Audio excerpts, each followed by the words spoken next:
कणकवली नगरपंचायत निवडणूक पार्श्वभूमीवर भाजपच्या निवडणूक कार्यालयासमोर काल महायुतीच्या नेत्यांचे फोटो असलेली कमान उभारण्यात आली होती। मात्र आज ही कमान बदलत केवळ भाजप नेत्यांचेच फोटो कमानीवर ठेवल्याने महायुती होणार की भाजप स्वबळावर लढणार याबाबत चर्चा सुरू झाली आहे।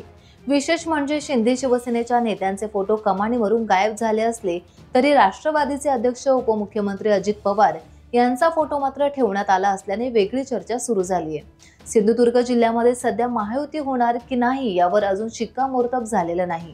तरी देखील काल कणकवली शहरात भारतीय जनता पार्टीच्या माध्यमातून महायुतीमधील सर्वच नेत्यांचे फोटो असलेली कमान शहरात उभी करण्यात आली होती।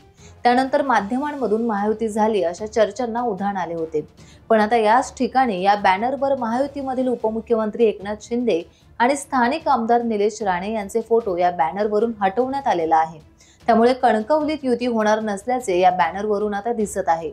पण युती संदर्भात अजून अधिकृत कोणतीही घोषणा झालेली नाही। टाइम्स डिजिटलला लाईक करा, शेअर करा, सबस्क्राइब करा आणि बेल आयकॉन दाबायला विसरू नका। Times digital.